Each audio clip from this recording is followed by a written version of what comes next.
agora. Já? Depois você corta lá, né? Tranquilo. Tudo bom com você? Eu tava pensando, e muita gente vem perguntar pra mim como é que faz pra conseguir falar melhor em público. Tem gente que tem muita dificuldade pra apresentar a própria empresa, tem muita gente que tem dificuldade pra se apresentar, pra fazer aquele pitch de negócios, pra fazer a apresentação da escola. Tem muita gente que tem essa dificuldade. E eu trouxe um cara aqui que eu acredito que seja muito bom nisso, vocês vão com certeza gostar.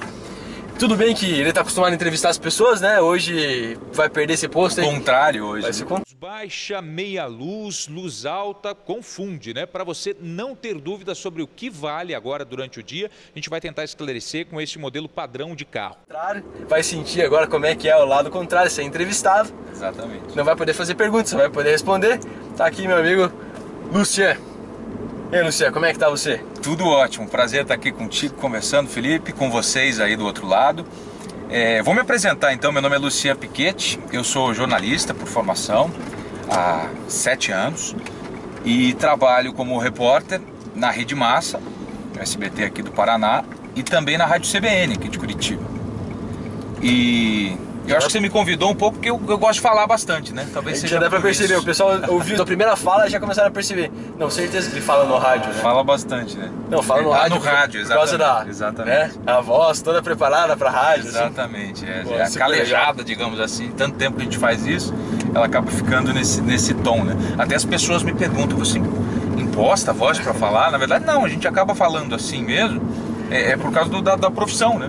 Você acaba falando assim ao natural, a gente não força para conversar como eu estou conversando com você agora, mas realmente as pessoas, elas na rua, elas me perguntam, você trabalha em rádio? Eu falo, trabalho em rádio. Como é que você sabia?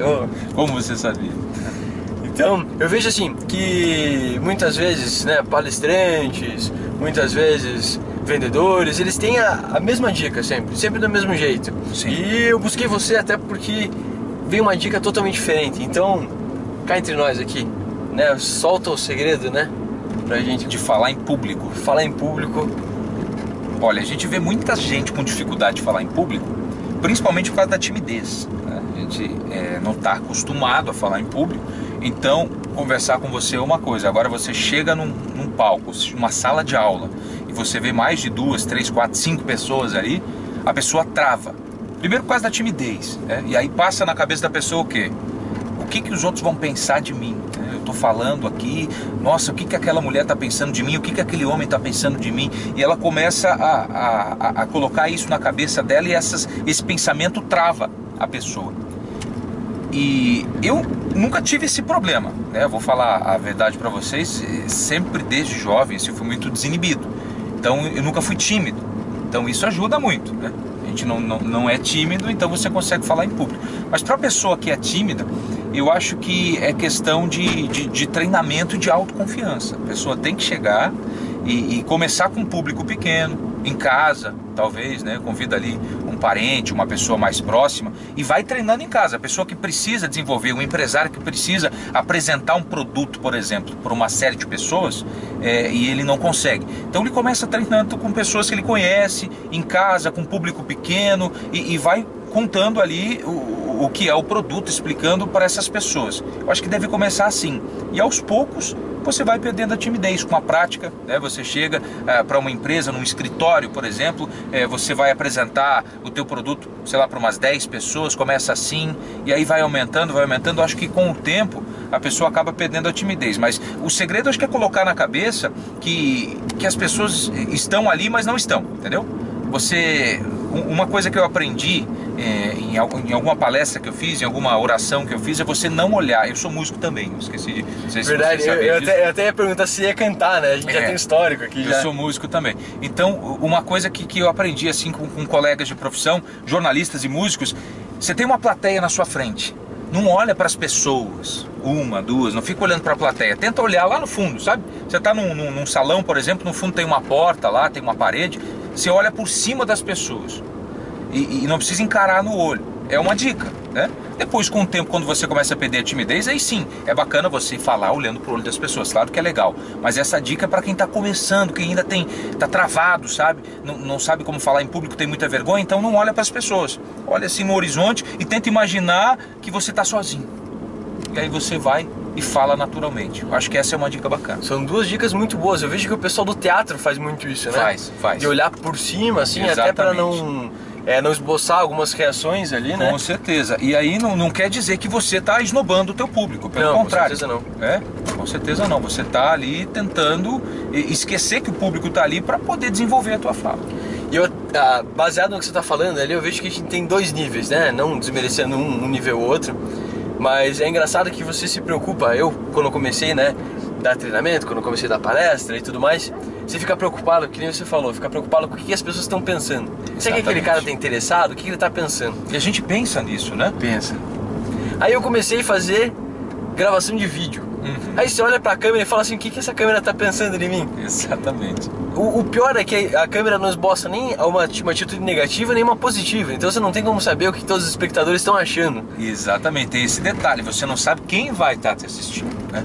Então talvez seja até pior, né? Porque você pensa, poxa, eu estou falando aqui para centenas, para milhares de pessoas no Facebook ali, e eu não sei para quem, eu não sei o que essa pessoa em casa está pensando que eu estou falando, né?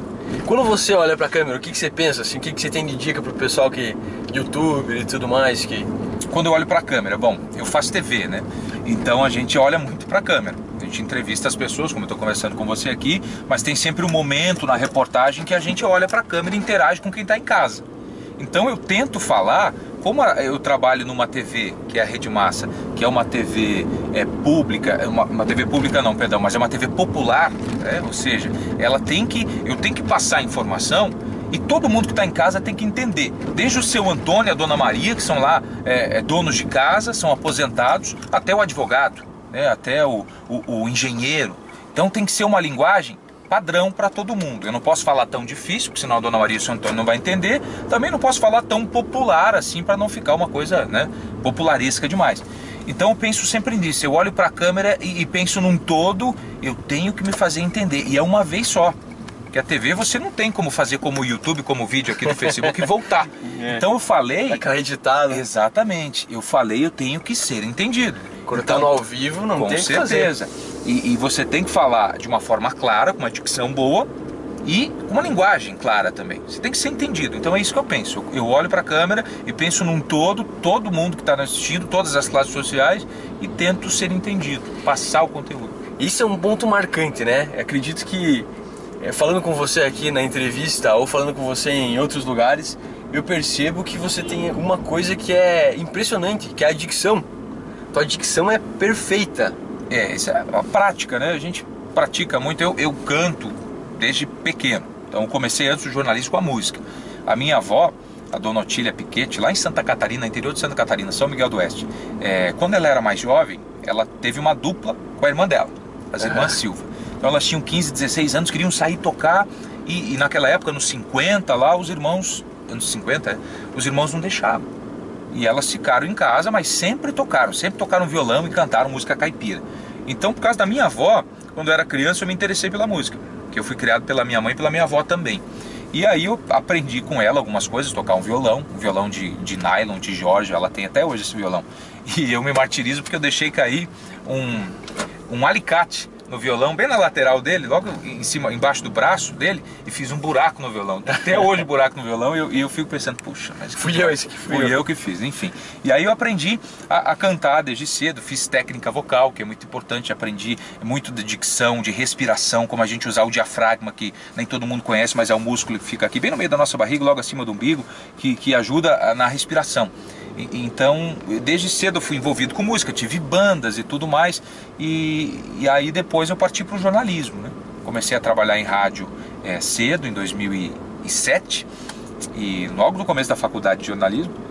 Então acho que a prática, a gente acaba aperfeiçoando a dicção, mas é questão de você praticar, de você fazer exercícios também para a língua, para melhorar a sua dicção, respiração. Então é questão de prática, mas todo mundo consegue falar assim com uma boa dicção tranquilamente. Eu vejo que as pessoas elas têm que se preocupar quando elas estão falando, para que elas sejam entendidas, como você falou. Exatamente. Mesmo, né? Para que todo mundo consiga entender. E a dicção, acredito que seja uma parte muito importante disso. Às vezes a pessoa tem um desenvolvimento tão bom, uma fala tão boa, ela pensa mais rápido do que fala, né? Eu acredito que esse é meu problema. Às vezes eu falo tão rápido, eu penso tão rápido, que eu começo a falar uma frase, daqui a pouco eu mudo pra outra já no meio. Exatamente. E me embanando inteiro. Vou te falar que isso era um grande problema que eu tinha quando eu era menor.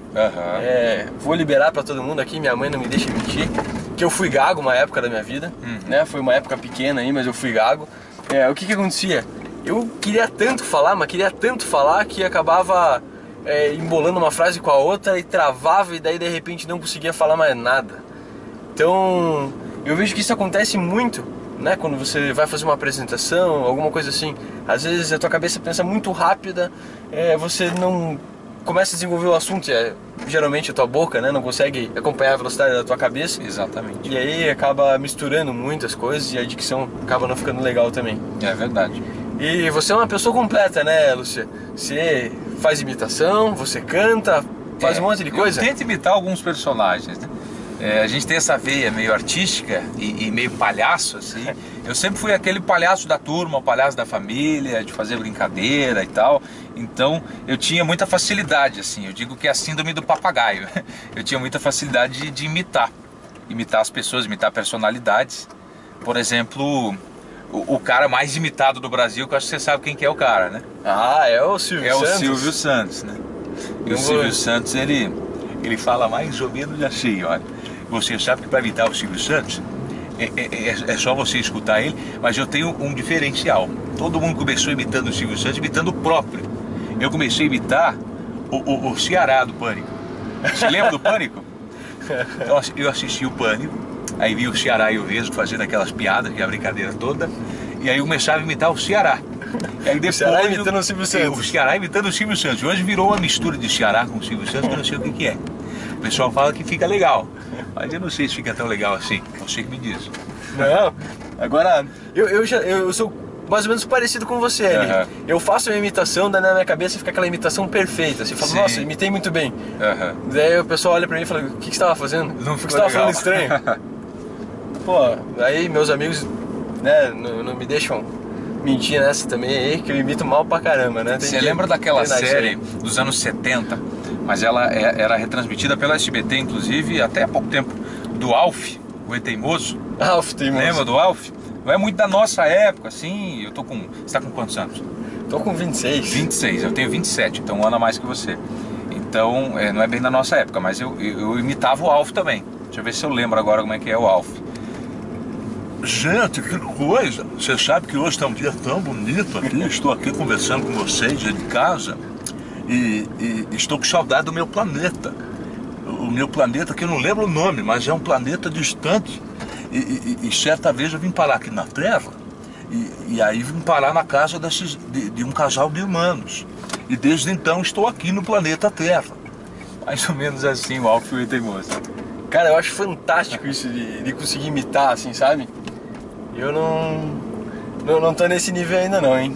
Mas a gente pega também, como a pronúncia, né, pode ser melhorada, a imitação é questão de treinar o seu ouvido. É uma coisa que a música me ajudou muito. Então você tem o teu ouvido treinado, você identifica o tom da voz da pessoa, você vai imitando sozinho no espelho e tal, e compara com a voz da pessoa e de repente você vê, poxa, tá ficando parecido. E aí você vai pedindo para as pessoas, e aí, tá legal?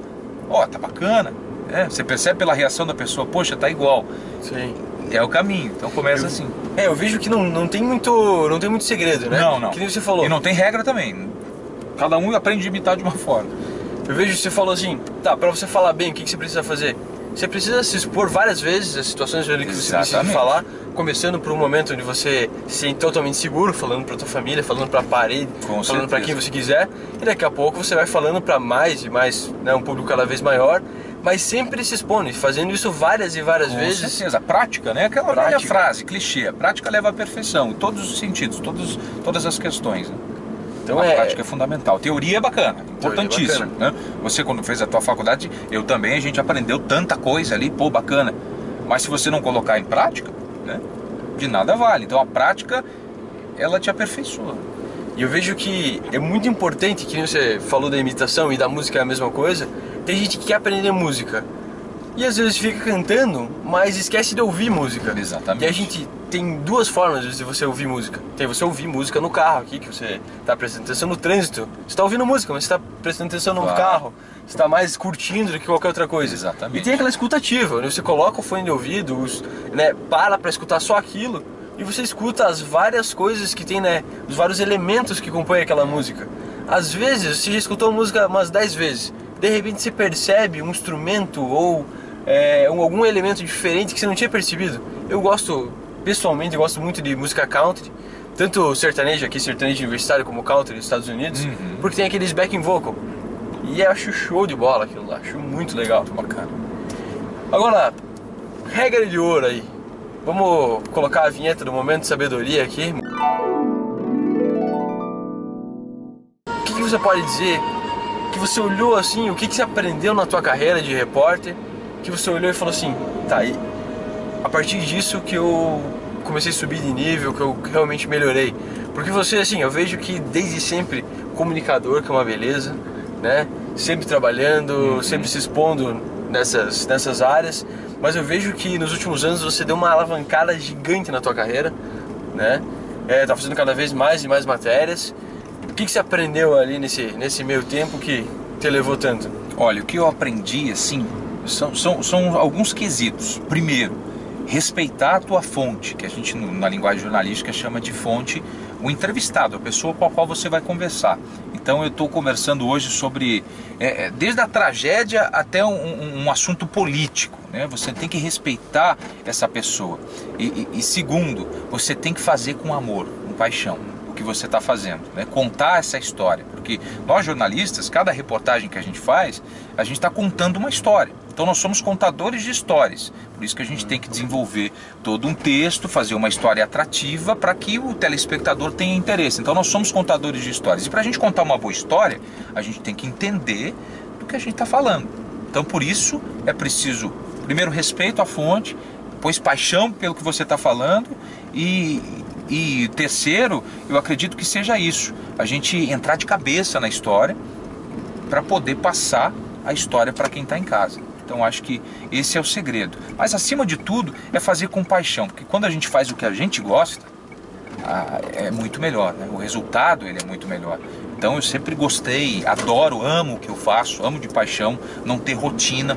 Porque a gente sai de casa, para quem não conhece talvez em casa como funciona a rotina de jornalista, nem sempre a gente sabe o que a gente vai fazer hoje. Por exemplo, hoje à noite eu vou trabalhar, hoje à tarde, já comentei com vocês, a gente vai fazer uma matéria, sobre um campeonato de MMA que vai ter no ginásio do Tarumã aqui em Curitiba. Então eu já sei o que vai ser, mais ou menos eu sei o que eu espero lá, né? Não tem muito segredo. Mas tem dias que a gente chega na redação que a gente só sabe na hora que pega a pauta, que é o documento ali, o papel, o roteiro do que eu vou fazer, e aí eu descubro, opa, vou falar, por exemplo, ontem eu fiz uma matéria que eu fiquei sabendo na hora, que era sobre a segurança no transporte coletivo. A gente acabou de passar por um ônibus aqui, que tem essa questão toda de, em um mês, a gente teve situações de motorista baleado, cobrador esfaqueado, passageiro que foi morto, esfaqueado, ali no Santa Cândida. Então tá todo mundo cobrando instalação de câmeras, de policiais à paisana, guardas municipais à paisana dentro dos ônibus. Eu fiz uma matéria sobre isso. Então a gente falou com o sindicato, fomos até a Aviação São José, lá em São José dos Pinhais, que tem câmeras em alguns ônibus, falamos com passageiros, com motoristas, cobradores e tudo mais. Então eu fiquei sabendo na hora, né, desse assunto. Então o que acontece? Isso é muito bacana. A gente não tem rotina. Um dia eu estou aqui, eu converso com a Dona Maria sobre economia doméstica. Outro dia eu estou falando com o prefeito Rafael Greca sobre política, sobre segurança no transporte. Esses dias eu conversei com ele sobre isso. A gente conhece muita gente nessa profissão e não tem rotina. Então é algo apaixonante. Então eu faço com paixão. Então acho que se você em casa, na sua profissão, você desempenha ela com paixão, pelo que você faz, não tem segredo. Você é um profissional feliz, consequentemente você vai fazer um trabalho fenomenal, excelente. E como é que você se prepara antes de fazer uma entrevista? Como é que funciona ali a tua cabeça para você se preparar, para você ter uma performance boa ali no vídeo? Primeiro, entender o assunto, né? Eu vou falar, por exemplo, da segurança no transporte, eu tenho que entender quais são as problemáticas. O que o transporte vive, quais as últimas situações que ocorreram de violência dentro de ônibus, dentro de estações tubo. Então depois que eu entendo todo esse contexto, aí eu vou conversar, por exemplo, com o diretor do sindicato dos motoristas e cobradores de ônibus. Então, o que eu vou perguntar para ele, né? Eu já sei do assunto, eu vou perguntar, poxa, o que o senhor acha disso? Realmente tem aumentado a violência no transporte? O que o senhor acredita que tenha motivado esse aumento dos casos de violência? Quais as soluções? A gente fala de câmeras, mas teria outras soluções? E aí nesse sentido. Então acho que o fundamental é você entender, saber do que você está falando, e aí você desenvolve as perguntas, né? O que você quer tirar dessa fonte. Legal, interessante. Eu vejo que muita gente acaba esquecendo, né, de pensar nesse roteiro, acaba esquecendo de pensar, tá, para onde que eu vou? Exatamente. Quais são as possibilidades? Eu coloco o esquema da reportagem na cabeça, logo quando eu pego a pauta, eu leio a pauta, eu sei qual é o assunto, então ali eu já vou esquematizando. Olha, eu quero ir por aqui, por ali, eu vou falar com essa pessoa sobre isso, sobre aquilo, e já esquematizo, faço o esqueleto da minha reportagem. Então isso é muito importante. A gente ir muito pelo improviso é bacana, fica legal, fica mais natural, mas às vezes você pode se perder. Eu faço muita coisa no improviso também. A gente chega na hora ali, pensa, poxa, vamos conversar sobre isso, eu venho daqui, encontro você aqui, a gente fala sobre isso, sobre aquilo, vai no improviso, sem texto formado, nada, às vezes que é legal. Mas às vezes você acaba se perdendo. E aí, o que acontece quando você se perde? Quem está em casa se perde também, porque ele não vai entender, né? Não vai entender a reportagem. Até porque eu vejo que se você não vai preparado, né, numa entrevista, ou num vídeo, ou numa apresentação de vendas, alguma coisa assim, você não imagina que a situação pode ir totalmente para um lado contrário. E você não vai estar preparado para saber mediar aquilo ali, para saber levar de novo para o lado que você quer. Exatamente. Eu vejo principalmente quando você vai fazer uma apresentação de vendas. Você vai fazer uma apresentação de vendas para alguém, vai tentar vender um produto, vai tentar vender um serviço, e você imagina que a pessoa vai seguir naquela linha de querer comprar o produto.